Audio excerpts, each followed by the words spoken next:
Welcome to Touched and Empowered, a show created to empower individuals to value their lives by hosting think tank discussions that will inspire positive action. Touched and Empowered with Katie and Ace starts now. Welcome to this episode of Touched and Empower. I am Katie the Unicorn. With me is Ace and our fantastic guest, Sarah. Sarah is a comedian and advocate and activist, and if nothing else, she knows how to hold her own in the midst of anxiety and chaos. I try. And we try. That's all that we could do is try. And so I am going to pass this over to Ace and Sarah and let them have a fantastic interview while I'm going to scoot because I've got a meeting with someone else that I get to talk to. So you ladies have a beautiful day, and I will catch you later. Love you, Katie. Thank you. Mwah. Love you guys. Bye. Bye. Awesome. So good to see you, honey. I'm so happy that we got you. Yeah. So tell me.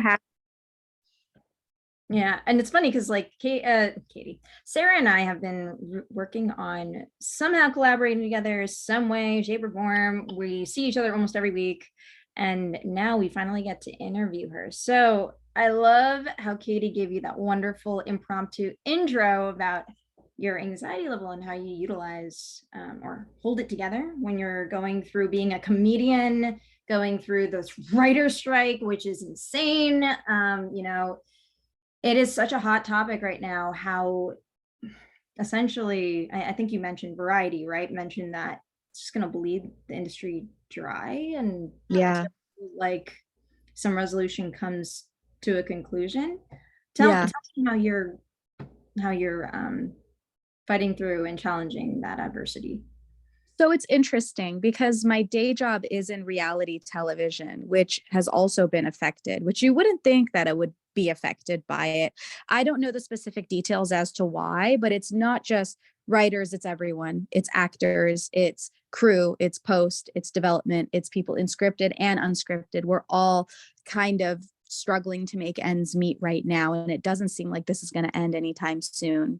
It's been very difficult, just trying to figure out what to do, how to make ends meet, and how to, we all want to stay in LA. We don't want to move back home. We don't, or be homeless or anything like that. And so, that's definitely been a huge factor in anxiety and such.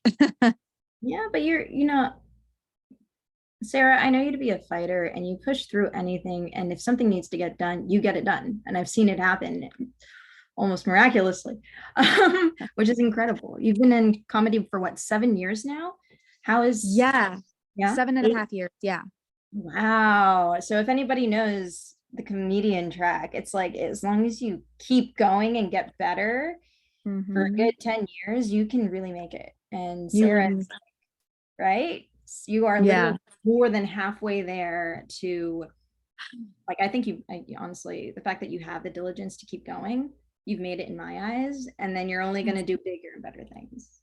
Thank you. I really appreciate those words. Yeah, it's a very cutthroat industry. I can't even talk. It's a very cutthroat industry. And one thing that I've learned maybe a few months ago, I tried to adopt this mindset.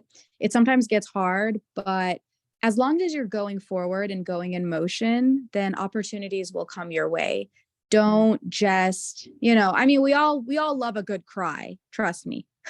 I love a good cry, but it's the important thing is moving forward and constantly creating and constantly just putting yourself out there, and good things will come. Now, granted, if you do need a rest, we all need to, we don't want to experience burnout, but that's kind of the mindset that I've really been struggling to adopt. But to me, I've seen it work. Yeah, I think I was mentioning to you and a few other friends of mine, it's like we're so conditioned, especially in America, to just work, burnout, work, and then maybe sleep for a 1 week vacation, if less, like a quarter or a year. And it's not healthy. It's interesting because I found that when you rest and then you give yourself that, de-acceleration a little bit, you give yourself that rest Mhm. your amygdala so that you're not hyper nervous all the time, what you're really looking for actually can get to you in a calm state. It won't come to you. Absolutely. Absolutely. And what I meant by just moving forward didn't mean just like, work, work, work. It just means, just constantly creating opportunities for yourself, networking, whether it's posting a new joke, whether it's writing something new, whether it's networking at a show, it as long as you're, granted the times that you're not resting to, not get burnout, as long as you're just how they say shoot for the moon, you might, even if you don't make it, you're going to land amongst the stars. That's how I see it. Yeah, that's a great way to see it. Just overshoot. You'll make it Yeah. even more than you expected. Is that kind of Yeah. like, I love that. Yeah. Now, what made you go into comedy? Well, it was actually a bucket list thing. I didn't move out to LA to do comedy. I came out to act and to write and for grad school. And I had a classmate who was performing at the Comedy Store. He did comedy for maybe like a semester. And the whole class went to support him. And obviously I went too. And I was at the Comedy Store and it was really cool seeing Maz Jobrani's name on the marquee. Because I grew up watching him, going to his shows. And that was actually the first time when I saw this classmate of mine perform. On the lineup was also female stand-up comedians and women of color, which that's not something I had ever seen before. To me, stand-up was a man's job. That I'd never seen a woman of color or a female stand-up comedian. I just didn't, because people had told me in the past, you're so funny, you should do stand-up. And I was like, no, that's not, I can't see myself doing that. And when I saw that, I was like, well, why not me? I want to try that at the very least. I when I first moved to LA, and even still now, I'm very open to trying everything because you never know what you may like. And this classmate of mine who performed, he started running an open mic at this tiny little bar, maybe like 3 people in the audience. And I asked him, I said, hey, could I go up at your mic sometime? Like if I write some material, just a couple minutes. And he said, yeah, of course. So I just, I got really caffeinated one day, wrote some material, went on stage. I did it. The manager liked me so much. He asked me to come back. And I just fell in love with it. And I started going to auditions and I started, I started doing shows, and it's one of the best decisions I ever made. Oh, it's wonderful. So I really, I never asked you that question before. So this is like really fun to deep dive into that. Right? Ladies and gentlemen, Sarah and I have the same birthday, same time zone. Same time zone, yeah. Same year, same hour. So we're really synced when it comes to our birthdays, and like for our intuitives out there, we're both Virgos, but Leo rising. So we got charisma and the hidden performer side to us. Yeah, we do. Ace is quite the performer herself. Have you seen that girl dance? I mean, she's amazing. I appreciate you. No, I don't think anyone's seen me dance. Well, yeah. Oh, was that a secret? Oh my God. No, it's not a secret. It's interesting. So Sarah and I are both creative. I came from a very Virgo, like grounded, organized place where she's seen me organize and move things pretty quickly. And then once I have that grounding, I'm totally cool and feel incredibly safe to be an artist and like express myself, either dancing, singing, etc. Until I have that grounding, which I've learned how to do through corporations and just building companies, I gain more inspiration from a grounded space. Yeah. Absolutely. Because when your mind is going in many different directions, focus is what you need to be an artist. And it's very hard to constantly, when we feel like we're running in several different directions, it's like putting your eggs in all these different baskets, right? But in not a good way. You kind of want to just focus on one creative thing. At a time. Yeah. At a time. Yeah, at a time.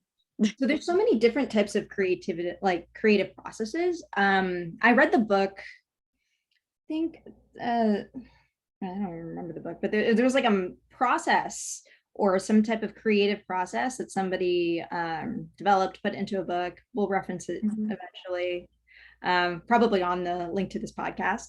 And essentially, it's called the artist's way. So you exercise different ways of being creative. It could be cooking in every aspect of your life. So it's cooking, it's going out, meeting people, it's having a day to yourself. It's just being in that space and in that zone of genius, but air quotes routine way, so that the creativity flows. How has that been for you? Has it been harder? I mean, I understand with like the writer's strike, it's been intense to find that grounding. It does. It's very hard for me to think of new material, honestly, or at least it has been, just because there's, like I said, my mind is going in a million different directions. I've got anxiety about a million different things. I would say my new material or my best material comes to me when things actually happen. Like my best material is actually about when I was constipated, and I had a show during that time, and it's kind of like you describing it to a friend. And that I was literally about to go on stage, and it just came to me, all the jokes, the whole set, and I wrote it, and it crushed. And it's very spontaneous for me, you know, as opposed to, okay, I'm going to just sit down and I'm going to write this. But, you know, sometimes like you said, like going out, having a day to yourself. I love those self-care days. Sometimes things just come to you, you know, the creative, you can't schedule when the creative juices are supposed to come. That's true. Our hikes were Starting is the hardest part. Oh yeah. Yeah. And I think when we went on hikes, we haven't done that in a while. My health was kind of like killing me, but now it's too hot. Well, and it's too hot. But our hikes, I would like our banter. I was like, yeah, you can use all of that. Use that for your sets. All of it. Yeah. You know, it's interesting. You said anxiety about many different things. We're talking about, we mainly focused on career. Now, I know you're a amazing advocate and activist for your Iranian background, right? Yeah. And even the most, I love this comedian, and her face is showing in my mind. But who am I thinking about? Sarah? She played Joan Rivers on SNL. Joan Rivers? She did. She actually did a sketch for after Joan Rivers is my favorite comedian, by the way, ladies and Nassim Pedrad? No, she's really well known. Sarah Silverman. Oh, I love Sarah. So I love her. Yeah. God, she's amazing. About 6 months ago, I had a friend, first female stand-up comic in Iran, very famous. She was taking shots at the government, basically, with her jokes about, you know, what the Islamic Republic is doing to protesters who are asking for their basic human rights. And she was put in solitary confinement for a month. And then they said, you need to serve 2 years in prison. And so I reached out to every famous comedian I know in LA, or not even in LA, everyone with a platform, everyone with a podcast. And Sarah Silverman and Mark Maron were able to talk about it. And her name is Zainab Mousavi. They brought her case to light. And the media pressure was able to release her because the regime doesn't like media attention on their detainees, which is actually what is happening right now to Tumaj Salehi. He's a rapper. He's has a lot of songs against the regime, exposing the truth. And he has been in solitary confinement since October of last year, been severely tortured, and finally was sentenced to 6 years and 2 months in prison a few days ago. So right now we are posting on Instagram. Now, a lot of people, especially in America, think that posting on Instagram social media doesn't do anything. It's virtue signaling. And in a lot of domestic cases, that's the truth. But in a case like Iran, where they have sanctions in place, where you can't just donate money and, there's really very little that can be done. Social media is a very powerful tool. It's what's kept this revolution going on for 6 months, because the thing is, the more people talk about it, like I said, media pressure. The regime is afraid to, they wanted to mass execute 15 to 30,000 detainees, but because of media pressure, they wouldn't be able to do that. I mean, they could do that, but they know that there will be consequences from the international community for their actions. And so, when you say their name, hashtag Tumaj Salehi, hashtag Fatemi Sepehri, hashtag Milad Armun, it really does make a difference. All it is a hashtag. It's a photo, it's a story, it's a post, but you could be saving someone's life.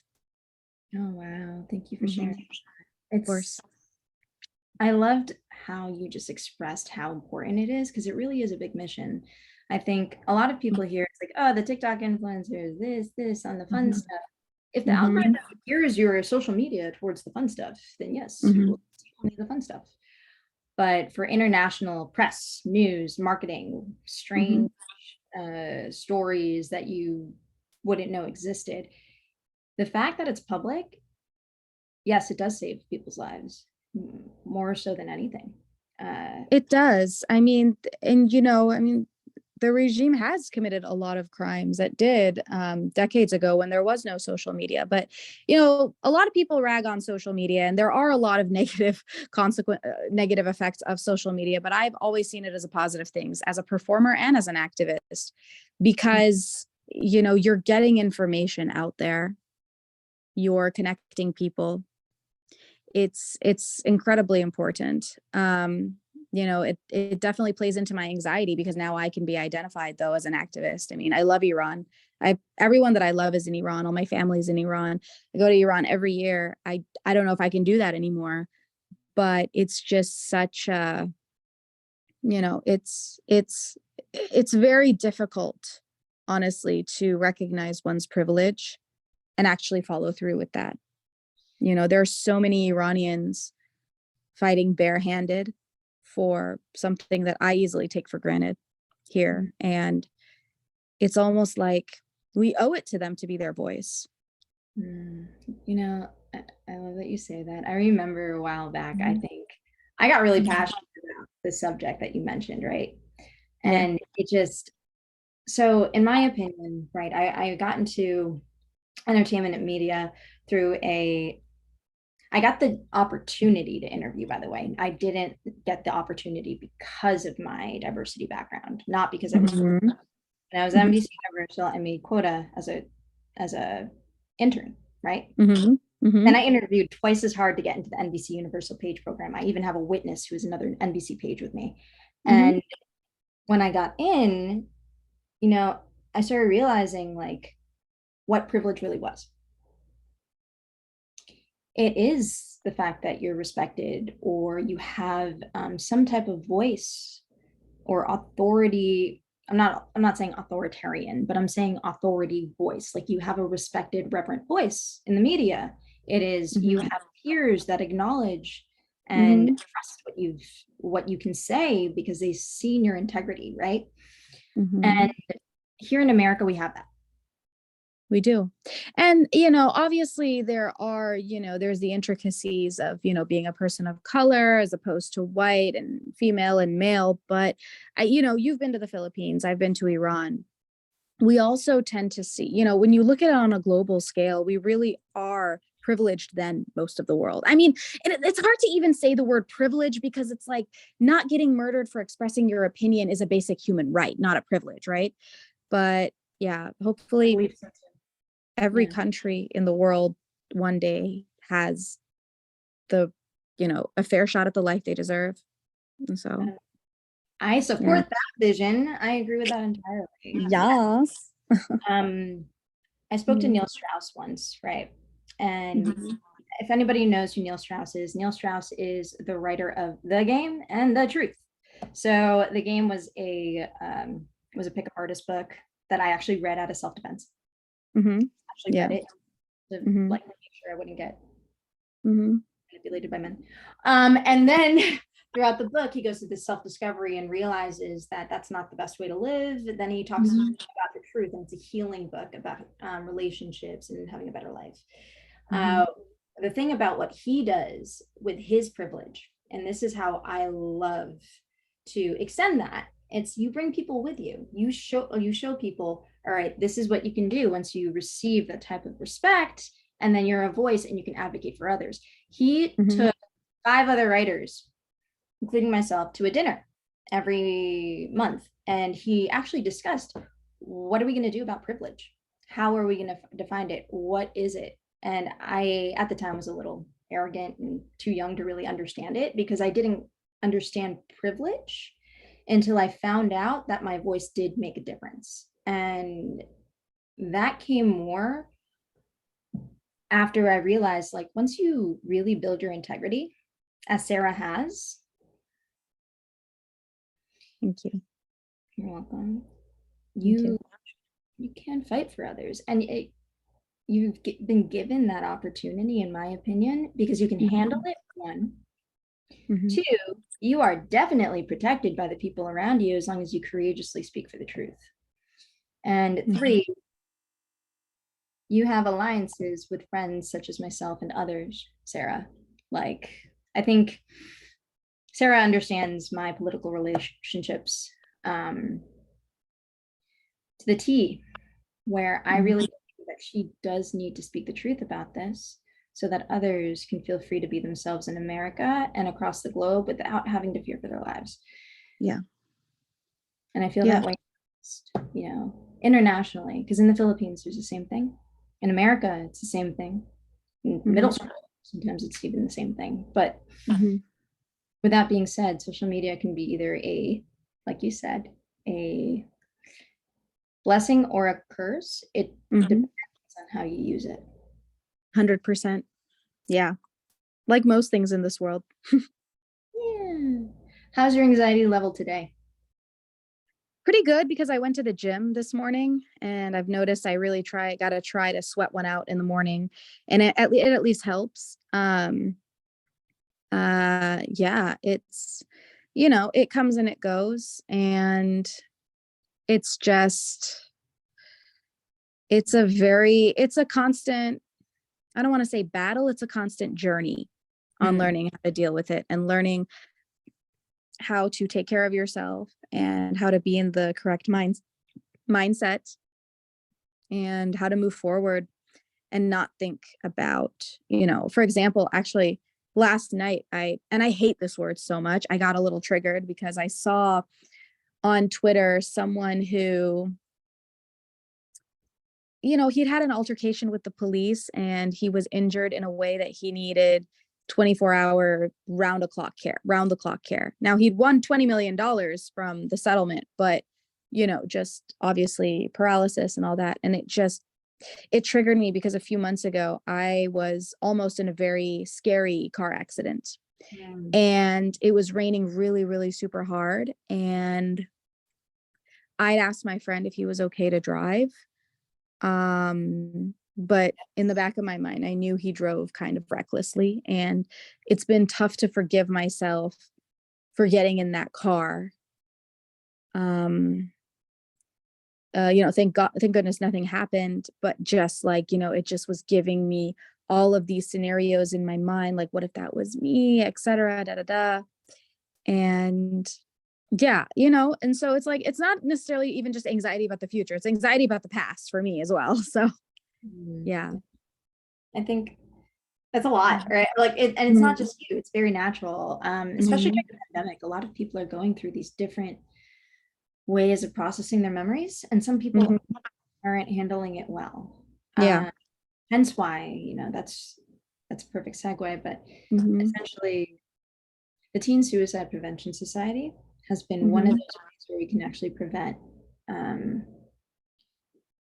this type of thinking by empowering people. That's why I've been advocating for that as well, knowing that the suicide rate has decreased because increased. I'm sorry.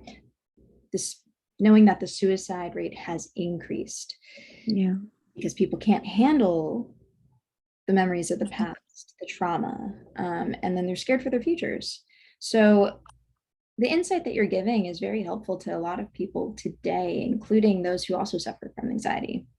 Can you give us 3 more tips on how to handle your anxiety, like a daily practice that can help you?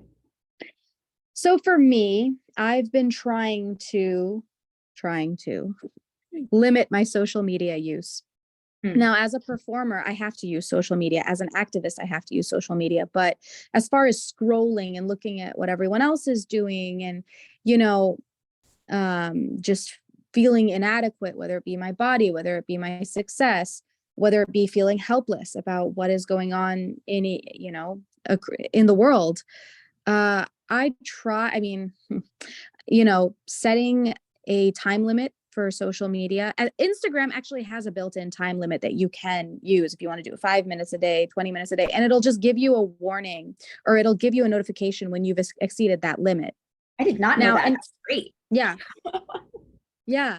And you can do it as much. It's your phone's not going to just go black and shut down, but it's just telling you you've spent this much time on Instagram. And so, yeah, it's not healthy to constantly be scrolling. I turned off all the notifications, all of my social media notifications on my phone, and it's helped a lot. I'm not constantly getting liked your post, commented. It's only when I want to go into social media and see it, because your brain is constantly reacting to that. That's too much. Mm-hmm. So that's number one. Number two, move daily. I really try to get to the gym. Now, Grant, it is for obviously vain reasons as well. I am on a fitness journey. I am trying to look my best and live my best life. But like I said, when I do sweat it out, I do feel better, mm-hmm. in the morning, I try to do it. Yeah, I love HIIT training. I do this thing called ClassPass. Everyone does their own thing, but I've noticed, going to group training, class training, weightlifting, cardio, that stuff really, as long as you're sweating, get your heart rate up, and it helps you sleep better at night too. Yeah. And a third thing is, should we talk about chanting or that's something? Yeah, I'd love to hear your take on it. Well, I was going to say, eating well, trying to, limit junk food, though sometimes you really do need a cheat, junk food. And, it makes that's sometimes good too, to make yourself feel better. Sometimes you do need those cheats. But yeah, I recently got introduced to chanting by my lovely friend Ace. And, there's something really comforting in the phrase Namyo Renge-kyo, which means, do you want to explain it? You've studied for much longer than me. You've practiced for much longer. But I mean, I guess we can get into it and you can explain what it means. But to me, well, actually, how about you say what it means, honestly, and then I can go into. Mm-hmm. All right. Thank you, Sarah. Yeah, it's so Namyo Renge-kyo. I was telling Sarah that I chant this. I used to chant a lot too when I met Sarah. Like I was chanting 3 hours a day. You don't have to chant that much, but when you chant Namyo Renge-kyo, it means the devotion to the mystic law of cause and effect through sound. That is the literal translation. And as you're chanting, what you're doing is you're actually just really polishing, appreciating your own life. You're not praising a deity. What you're doing is you're really re-empowering yourself, revitalizing yourself and refreshing yourself every day and every time you chant. I've noticed that it creates a beautiful effect for others, and I saw it pretty quickly with Sarah. I was really happy to hear that, and I will toss it back to you to share your experience on that.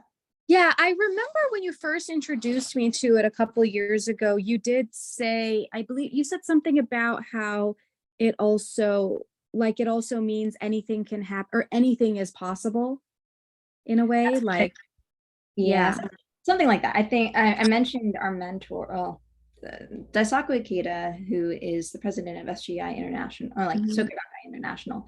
He has a book called Hope is a Decision, and essentially he encourages us that anything is possible when chanting Namyo Renge-kyo.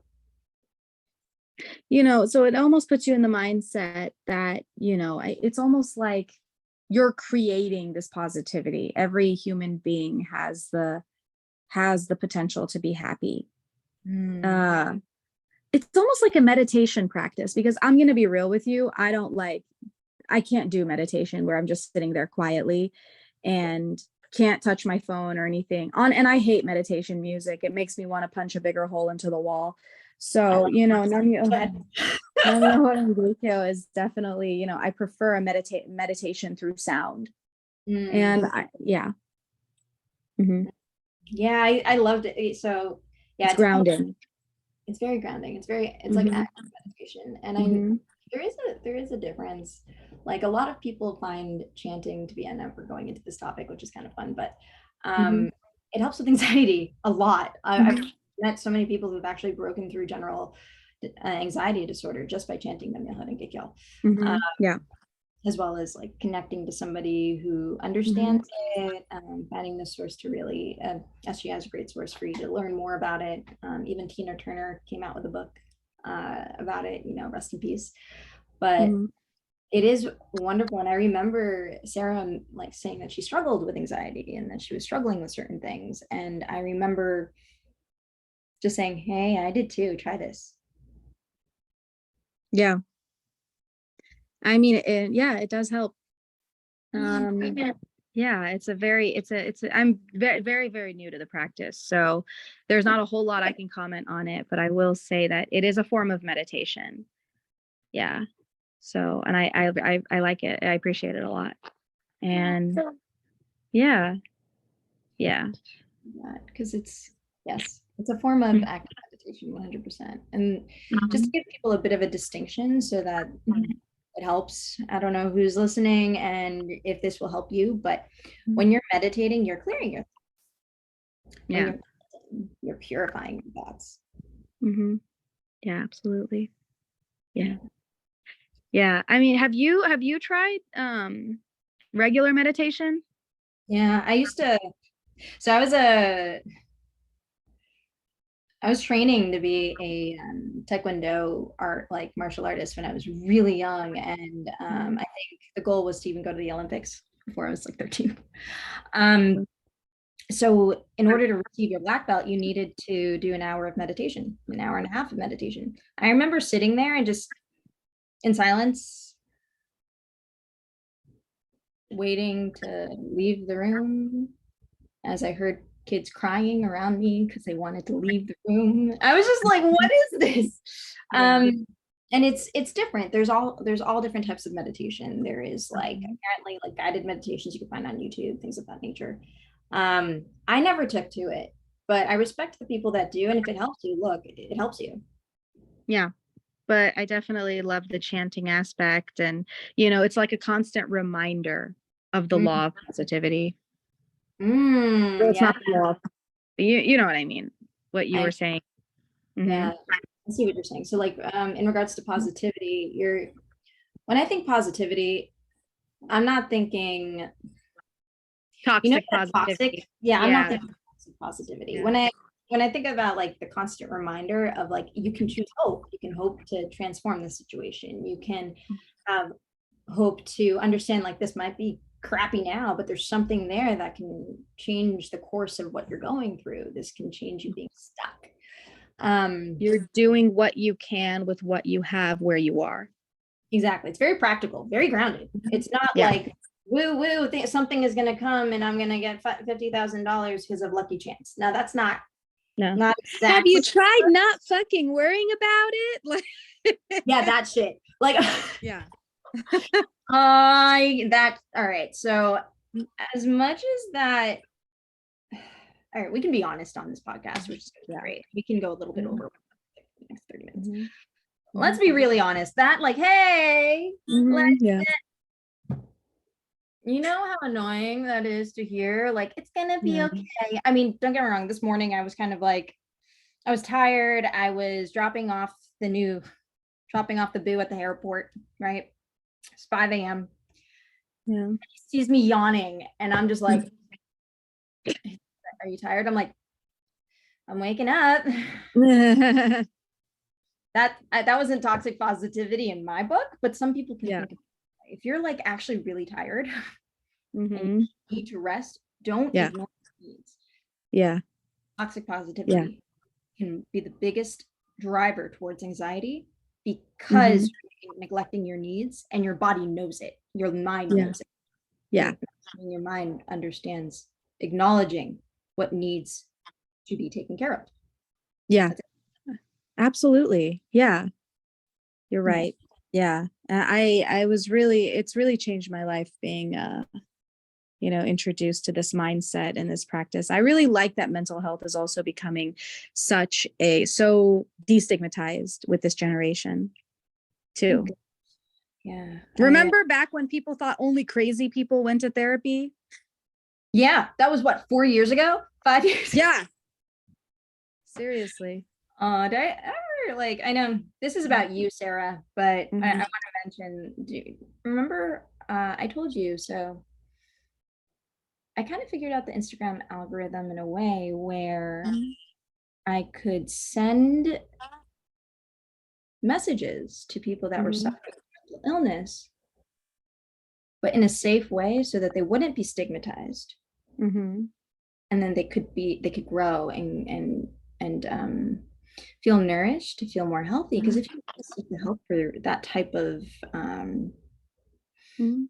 challenge, I mean, everyone's doing it now. Everyone's like, do you have a therapist? Cool, we can date. Mhm. That wasn't the norm. I'm so happy to hear that, because I used to send like legitimate, like coded type Instagram posts, and then I would actually send it out utilizing those types of comments, the encouraging comments, the comments that acknowledge that Yeah. certain aren't okay, but it will be like. Mhm. I'm so grateful that right now, and the fact that you acknowledge this, everyone is like, mental health is part of our health. We have Yes. to. I mean, even, anxiety and depression affects the physical body too. 100%. You can get abdominal pains. You can get, there's a lot. It's all connected. Be like me, I didn't eat for a year. Literally, it was awful. So that's what I was saying about my health when I referenced it earlier. I could eat maybe a meal and a half a day or less. Yeah. Because of the PTSD that was building. And now that we figured out a way to fix that, we all can move forward. We can all be healthier. And I'm really happy that you're naturally and honestly bringing light to that situation through activism and also your Thank artistry. you. Thank you. Very Thank welcome. you. Thank you so much. Oh, you're so welcome. Thank you so much for being with us today. Absolutely. I'm honored to be on the podcast. Thank you. Thank you for having me. Thank you so much for joining us. And I want to also shout out some events that are coming up for Sarah. So what's going on for you in the next 3 months? I have several shows, including roast battling for the title LA Champion on August 8th. All my show dates are on my Instagram at Sarah Fatemi Official. Yeah, laughing is healing. Yes, it is. It is. And that's why I do comedy. I love everything. Growing up, every time I'd get scared of something, I would always make a joke out of it. That's exactly what I do. Combat it. So who are your top 3 comedians? Who are your favorite comedians? Andrew Schultz is number 1. That man is a genius. He's brilliant. He's so smart. He's like an encyclopedia. He's so educated. He knows everything about every culture, about politics, and his crowd work it hits.